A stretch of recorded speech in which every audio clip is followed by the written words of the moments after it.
It is that time of season. It's the NBA playoffs, and everyone is absolutely ecstatic about it.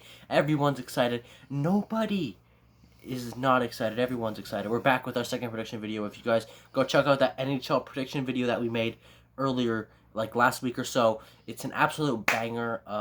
Yeah, a couple problems with it, but you know, it is what it is. We're gonna get our quick predictions in as we are going to see it now. So at our first series is between the Sixers. No, they're not the Sixers. We're starting in the Western Conference, but we're gonna be starting off with the Jazz and the Grizzlies, the 1-8 matchup. And now the Grizzlies coming off that play-in victory, that play-in tournament. They won the play-in tournament. They beat the Spurs in a close game. They beat Golden State in overtime. You know, that team's coming up and hungry. Utah being the best team in the league all season long. No cap about that. So I'm going to say Jazz in 5. I think John Morant's going to pop off and take one game. Rudy Gobert's going to absolutely stuff Jonas Valanciunas. He's going to stuff Dylan Brooks all night long. But John Morant's probably going to drop 30 points to take a game or two. That's my selection. Jay, what's your pick? Mine's going to be 4-2 Jazz. 4-2. He's got Morant taking 2. That's nice. Mavericks Clippers game 1 did go down, but these are our original predictions for the series. Last season, Luka Doncic has taken 2 off the LA Clippers. He's improved tremendously this season, so I see him maybe taking the series or maybe taking 3. He's not going to decrease. All those delusional fans saying Clippers in 5. How do you take 2 games last year, improve, and take 1 less? That makes no sense. Luka took the Clippers to 6 last year.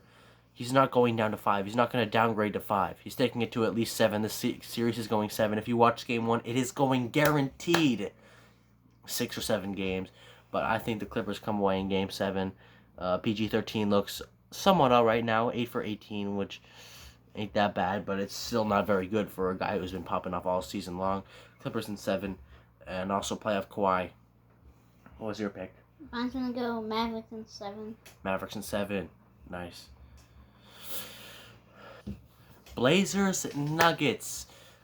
Series that is honestly, game 1 did go down. The Blazers look absolutely incredible this season, and I don't think there's any way that I can see the Nuggets winning this series no more.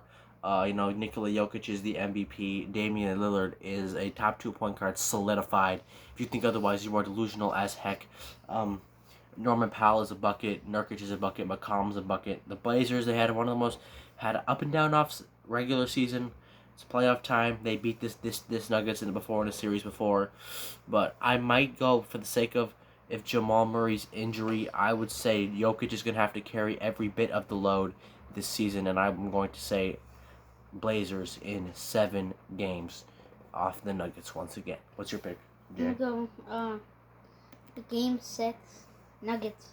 Nuggets in 6. All right. We'll see who's right there. We disagree, but see who's right there.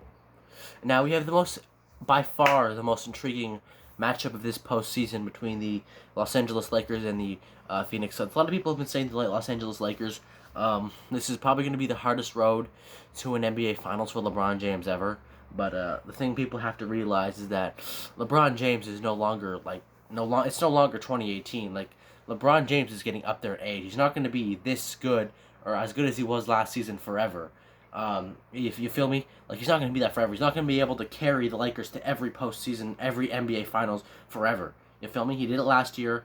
He's a 7th seed for a reason. He's getting injured more often now. He's not 100% anymore. He said that multiple times, that he will never be 100% ever again, which in my opinion is a very accurate statement. He's like 36 years old, going on to 37. Dude's not going to be a tank forever. AD is a very good player, like we saw in last year's postseason.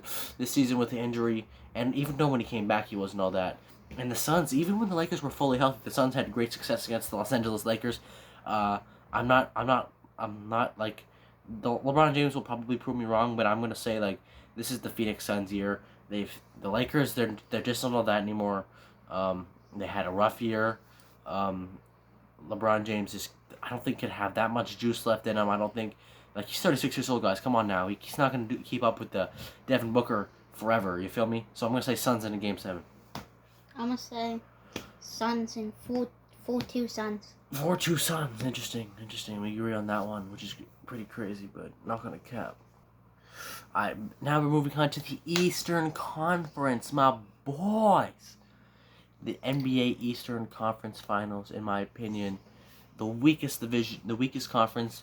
Whoever makes it out of the finals will probably lose unless it's the Nets. But our first matchup is the Sixers with Embiid, and the Wizards with triple double king Russell Westbrook. Russell Westbrook and Bradley Beal have been on fire.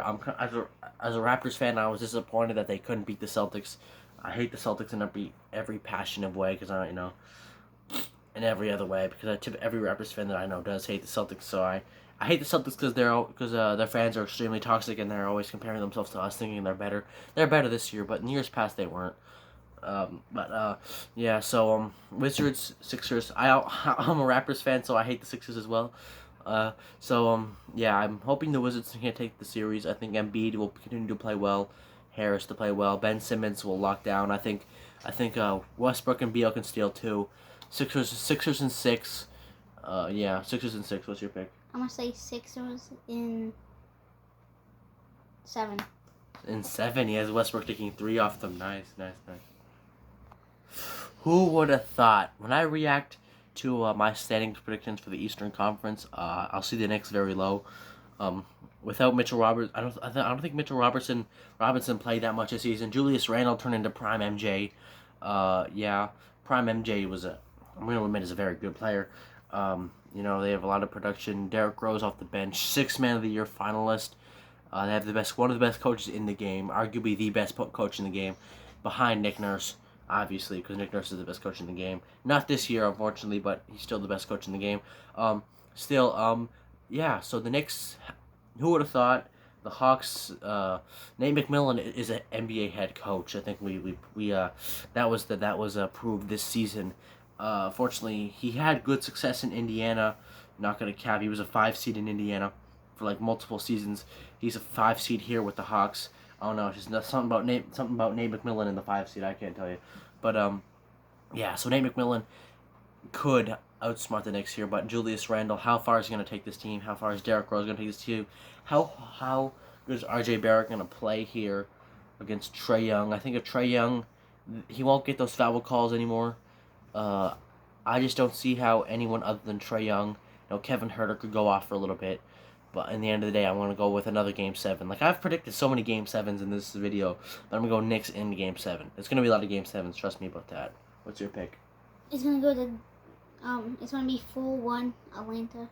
4-1 Atlanta, fair prediction there. And, spoiler alert, I'm predicting another Game 7 in this one. Bucks Heat. Yeah, Game 1 was incredible. Chris Middleton, arguably the Bucks' best player this season. He's been absolutely exceptional. I don't know why he's still considered a second option, or just like a second. He is a second option because obviously Giannis on that team, but he is a superstar. He's not no sidekick. He's an NBA superstar. He's a top 20 player in this league, and yeah, at times he's carried the Bucks for stretches, as we saw last night, hitting that game winner over hitting that game winner, which I claim myself as a Bucks fan. A little bit clickbait there, as you guys, I'm a Raptors fan, but just what a game that was. Jimmy Butler says he wants to get back to the finals. Bam Adebayo is great. Dragic is great. Everyone on that Miami Heat team is great. They had an under the radar regular season, which I personally was surprised. I thought they'd be top 5 because of that postseason run. They run the East. I think if you're gonna get through the East, you have to get through them. Milwaukee, I had a lot of people say coming through them, but Miami had a great game. This is the best Bucks team we've seen in a while. That's hard to say that they were a 3 seed. 2019 and 2020 they were a 1 seed, but this is the best Bucks team we've seen ever. Maybe not ever, but since they last won the NBA championship with Kareem Abdul-Jabbar. Yeah, so I'd say that they are clear Miami, but Jimmy Butler is gonna squeeze out 3 games, Bucks in 7. If Chris Middleton keeps up this pace and Giannis can start hitting his free throws, Giannis is hitting his free throws is a huge concern. I don't know what's going on with that. I just can't believe that he just can't seem to improve in that category. He's a playoff choker. I've been saying that for ever since 2019 happened.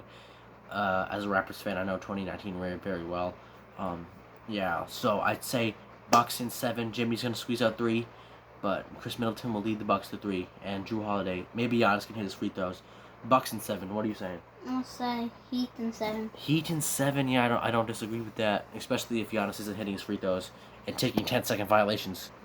Last one, Nets, Celtics. Nets in 4 blowout games. Screw Boston. Screw Celtics. Jason Tantrum sucks. Marcus Crybaby Smart. Robert Williams is overrated. Tristan Thompson is washed. Everything about that Celtics team sucks. Nets in 4. Screw Boston. You should have lost in the play-in tournament.